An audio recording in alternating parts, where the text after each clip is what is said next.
In a Domino AX series printer, the drop deflection principle is the core of its continuous inkjet (CIJ) technology, used to steer individual ink droplets to form characters on a moving product. Continuous stream and breakup. Ink is pumped from a reservoir through a nozzle, creating a steady jet.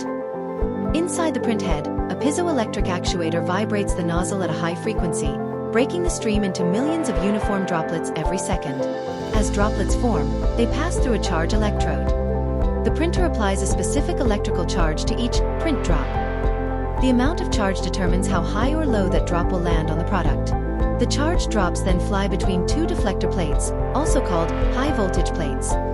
These plates create a constant electrostatic field. Because the drops are charged, they are pulled or deflected toward these plates, changing their flight path. Drops with a higher charge are deflected more, reaching the top of a character. Those with less charge form the bottom. Drops that are not needed for printing receive no charge. These uncharged drops fly straight, missing the product entirely. They are caught by a gutter, a collection pipe, and recycled back into the ink system to be used again.